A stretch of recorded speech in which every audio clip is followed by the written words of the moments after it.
شروع کرتی ہوں اللہ کے نام سے جو نہایت رحم کرنے والا ہے۔ ایک لڑکا دن رات شراب میں غرق رہتا تھا۔ جب وہ بستر مرگ پر لیٹ گیا تو اس نے اپنی ماں سے کہا، اے میری ماں، میری موت اب قریب ہے۔ جب میری روح جسم سے نکل جائے تو ماں، آپ حضرت حسن بصری کے پاس جانا اور ان سے کہنا کہ میرا جنازہ پڑھا دیں۔ اگر وہ میرا جنازہ نہ پڑھائیں تو میرے جسم کو دفن نہ کرنا۔ حضرت حسن بصری رحمت اللہ علیہ ایک جلیل القدر تابعی بزرگ ہیں۔ ایک روایت کے مطابق آپ کو 130 صحابہ اکرام سے ملاقات کا شرف حاصل ہے۔ ان میں سے 70 بدری یعنی غزوہ بدر میں شرکت کرنے والے بھی شامل ہیں۔ ناظرین گرامی، ماں تو ماں ہوتی ہے، اب وہ چاہے ایک شرابی کی کیوں نہ ہو۔ ویسے بھی اس عورت کا ایک ہی لڑکا تھا، ابھی لڑکے کی جان نکلی ہی نہ تھی۔ ماں فوری بھاگتی ہوئی حضرت حسن بصری کے پاس گئی اور جا کر ان سے درخواست کی کہ میرا بیٹا بہت گنہگار تھا لیکن اب اس کی جان نکل رہی ہے تو اس کی آخری خواہش ہے کہ آپ اس کا جنازہ پڑھائیں۔ حضرت حسن بصری اس عورت سے کہنے لگے، میں تمہارے بیٹے کا جنازہ ہرگز نہیں پڑھاؤں گا کیونکہ وہ ایک شرابی تھا،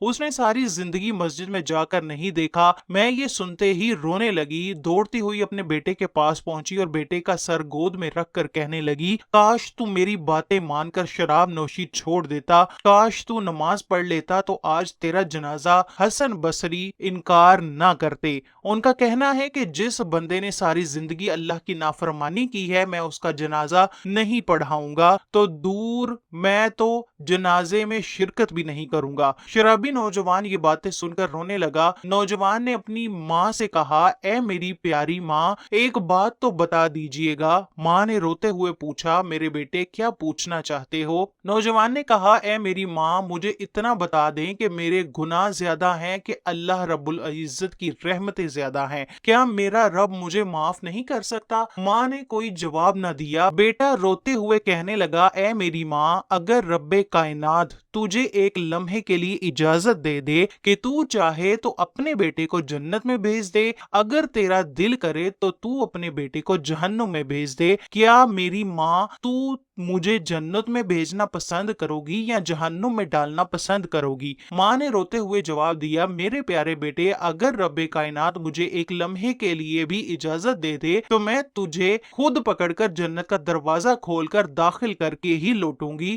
جب ماں نے اپنی بات ختم کی تو نوجوان نے کہا، اے میری پیاری ماں، اگر ماں نہیں چاہتی کہ میرا بیٹا جہنم کی آگ میں جل جائے تو میرا رب کیسے مجھے جہنم میں ڈالے گا؟ سنا ہے کہ اللہ تعالیٰ 70 ماؤں جتنا پیار کرتا ہے۔ ماں سے یہ بات کرتے ہوئے نوجوان زاروں کے تار رونے لگ گیا۔ روتے روتے وہ اللہ کو پیارا ہو گیا۔ بیٹے کی میت کو دیکھ کر ماں نے بلک بلک کر رونا شروع کر دیا۔ ماں رو رہی تھی کہ دروازے پر دستک ہوئی۔ ماں نے جا کر دروازہ کھولا تو حضرت حسن بصری دروازے پر کھڑے تھے۔ ماں کہنے لگی، آپ نے تو جنازہ پڑھانے سے انکار کر دیا تھا، اب آپ کو کیسے پتا چل گیا کہ میرا بیٹا فوت ہو گیا ہے؟ حضرت حسن فرمانے لگے، تمہارے جانے کے بعد میری آنکھ لگ گئی، میں نے خواب میں کسی کو سنا جو کہہ رہا تھا، اے حسن تو سو رہا ہے، تم میرے یار کا جنازہ کون پڑھائے گا؟ اے حسن، میرا پیارا مر گیا ہے، اٹھ اور اس کا جنازہ پڑھا۔ ناظرین گرامی، دیکھیے کہ اللہ پاک کتنا رحیم و کریم ہے۔ ایک ایسا شرابی جس نے مسجد میں قدم تک نہ رکھا ہو، کوئی نیک کام نہ کیا ہو، لیکن اللہ کی بارگاہ میں اس نے بس ندامت کے 2 آنسو بہائے اور سچی توبہ کی تو اللہ پاک نے اس پر اپنا رحم کر دیا۔ ارشاد باری تعالیٰ ہے، یقیناً اللہ تعالیٰ محبت رکھتے ہیں توبہ کرنے والوں سے اور محبت رکھتے ہیں پاک صاف رہنے والوں سے۔ رسول اللہ صلی اللہ علیہ وسلم کا ارشاد ہے، ہر بنی آدم انسان بہت زیادہ خطا کار ہے اور لیکن اللہ تعالیٰ کے نزدیک بہترین خطا کار وہ ہیں جو کثرت سے توبہ کرنے والے ہوں۔ اسی طرح ابن ماجہ کی حدیث ہے کہ رسول اللہ صلی اللہ علیہ وسلم نے فرمایا، گناہ سے توبہ کرنے والا اس شخص کی طرح ہے جس نے کوئی گناہ کیا ہی نہ ہو۔ حضرت ابو ہریرہ سے روایت ہے کہ حضور نبی کریم صلی اللہ علیہ وسلم نے فرمایا، جب اللہ تعالیٰ نے مخلوق کو پیدا کیا تو اس نے اپنی کتاب میں لکھا اور وہ اپنی ذات کے متعلق لکھتا ہے جو اس کے پاس عرش پر رکھی ہوئی ہے کہ میرے غضب پر میری رحمت غالب ہے۔ حضرت ابو ہریرہ سے روایت ہے کہ میں نے سنا ہے کہ حضور نبی کریم صلی اللہ علیہ وسلم نے فرمایا، فرمایا کہ ایک آدمی نے گناہ کیا۔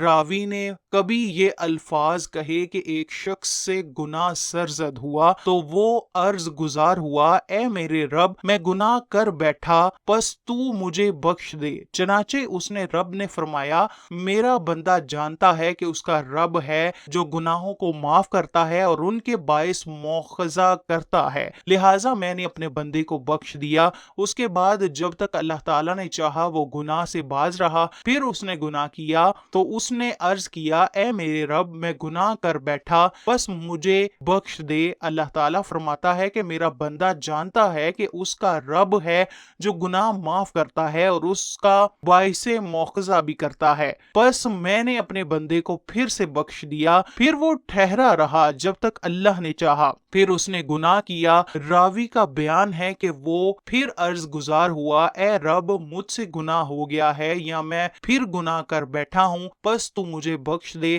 چنانچہ اللہ تعالیٰ نے فرمایا کہ میرا بندہ جانتا ہے کہ اس کا رب ہے جو گناہ معاف کرتا ہے اور ان کے سبب پکڑتا ہے، لہٰذا میں نے اپنے بندے کو تیسری دفعہ بھی بخش دیا، بس اللہ جو چاہے کرے۔ اللہ اکبر۔ اللہ کریم ہمیں اپنے رحم و کرم سے معاف فرمائے، بے شک ہم گنہگار اور سیاہکار ہیں۔ اے میرے مولا، تو ہی رحیم و کریم ہے، ہمیں بروز قیامت اپنی رحمت کے سائے میں رکھنا اور ہم سے سخت حساب نہ لینا، بے شک ہم اس قابل نہیں کہ اپنے اعمال کا حساب دے سکیں۔